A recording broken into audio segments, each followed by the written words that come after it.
নমস্কার বন্ধুরা, সোমা কিচেনে আপনাদের সবাইকে স্বাগত। আজকে আবারও একটা নতুন রেসিপি নিয়ে চলে এসেছি আপনাদের সামনে। আজকে আমি বানিয়ে দেখাবো পার্শে মাছের সর্ষে পোস্ত।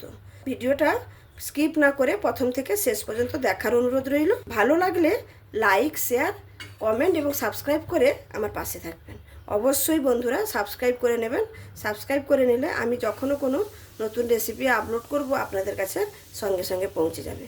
তবে চলুন বেশি কথা না বাড়িয়ে রান্নাটা শুরু করি।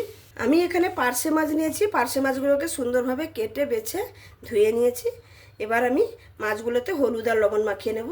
লবণ আর হলুদ দিয়ে ভালো করে লবণ হলুদটা মাখিয়ে নেব। লবণ হলুদটা সুন্দরভাবে মাছের সঙ্গে মাখিয়ে নিয়েছি। এবার এটাকে সাইডে রেখে একটা মশলা করে নেব। মশলাটা করে নেওয়ার জন্য এখানে একটা মিক্সারের জার নিয়েছি আর তাতে দিয়ে দেবো 3 কোয়া রসুন। যেহেতু এখানে রসুনের কোয়াগুলো বড় বড় বলে আমি এখানে 3 কোয়া নিয়েছি। আর আপনাদের যদি রসুনের কোয়াগুলো ছোট হয় তাহলে 5 থেকে 6 পিস দেবেন। তারপরে দিয়ে দেবো সর্ষে, এই 1.5 চামচের মতন, পোস্ত 2 চামচের মতন। তারপরে দিয়ে দেবো সামান্য একটু পেঁয়াজ কুচি, তার সঙ্গে দিয়ে দেবো সামান্য একটু জিরে। দিয়ে এটাকে আমি ভালো করে পেস্ট করে আনবো। মশলাটা সুন্দরভাবে পেস্ট করে নিয়েছি, দেখুন একদম মিহি পেস্ট করে নিয়েছি। এবার মশলাটাকে সাইডে রেখে দিয়ে এবার রান্নার কাছে চলে যাব। এখানে রান্না করে নেওয়ার জন্য একটা কড়াই বসিয়ে দিয়েছি। এই কড়াইয়ের মধ্যে পরিমাণ মতন তেলটা দিয়ে দেবো মাছ ভাজার জন্য। তেলটা ভালোভাবে গরম হয়ে গেছে। এবার আমি মাছগুলো দিয়ে দেবো।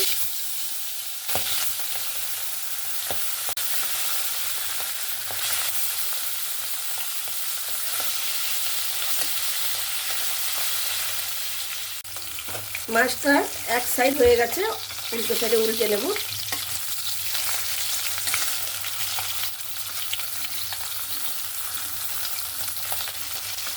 মাছগুলো 2 সাইড ভালো করে ভেজে নিয়েছি। এবার তুলে নেব।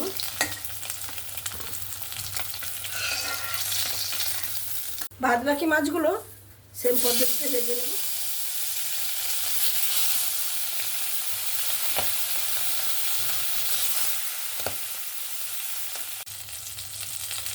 সব মাছগুলো ভাজা হয়ে গেল, তুলে নিচ্ছি।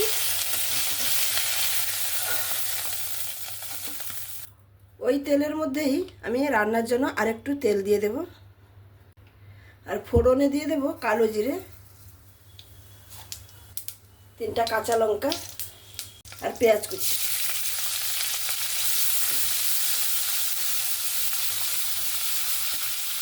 পেঁয়াজটাকে সুন্দর লাল লাল করে ভেজে নেব। পেঁয়াজটা এখানে ভাজা হয়ে গেছে সুন্দরভাবে। এবার আমি বেটে রাখা মশলাটা দিয়ে দেব।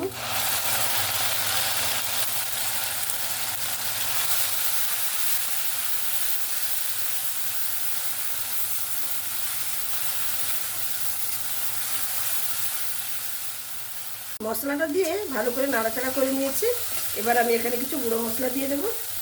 গুঁড়ো মশলার মধ্যে প্রথমে হলুদ পরিমাণ মতন একটু কাশ্মীরি লঙ্কার গুঁড়ো, একটু ঝাল লঙ্কার গুঁড়ো, লবণ দিয়ে ভালো করে মশলার সঙ্গে মিক্স করে নেব।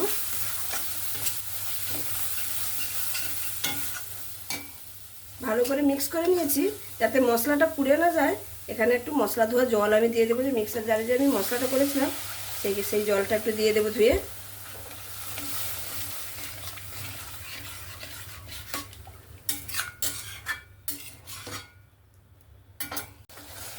মশলাটাকে ভালোভাবে কষিয়ে নিয়েছি। দেখুন তেল ছাড়তে শুরু করেছে।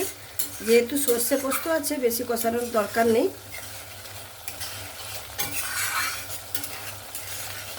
আমার এই রান্নাটা এই পর্যন্ত যদি আপনাদের ভালো লেগে থাকে তাহলে অবশ্যই লাইক, শেয়ার, কমেন্ট এবং সাবস্ক্রাইব করে আমার পাশে থাকবেন। আর খুব ভালো লাগলে বন্ধুবান্ধবদের সঙ্গেও শেয়ার করার অনুরোধ রইল। মশলাটা সুন্দরভাবে কষানো হয়ে গেছে। এবার আমি কেটে রাখা টমেটোগুলো দিয়ে দেব। এই টমেটোটা একদম ঘেটে যাবে না, একটা একটা থাকবে। খাওয়ার সময় কিন্তু দুর্দান্ত স্বাদের লাগবে। টমেটোটা দিয়েও 2বার নাড়াচাড়া করে নিয়েছি। এবার এখানে আমি পরিমাণ মতন জল দিয়ে দেব। পরিমাণ মতন জল দিয়ে দিয়েছি।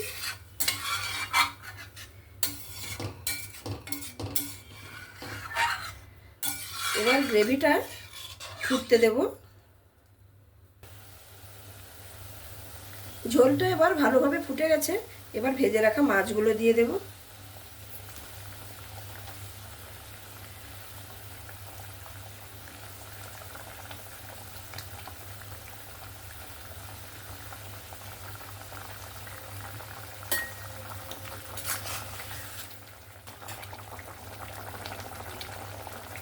এবার আমি একটা ঢাকনা দিয়ে 2-3 মিনিট মতো ঢেকে দেব।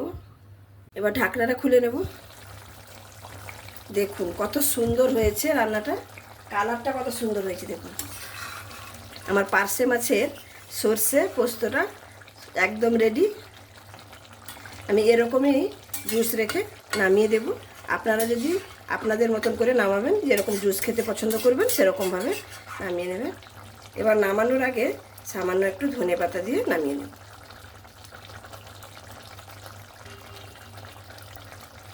এই রান্নাগুলোতে একটু ধনেপাতা দিলে খেতে কিন্তু আরও সুন্দর লাগে। রান্নাটা আমার একদমই কমপ্লিট। এবার গ্যাসটা বন্ধ করে আমি পরিবেশন করে আপনাদের দেখাচ্ছি।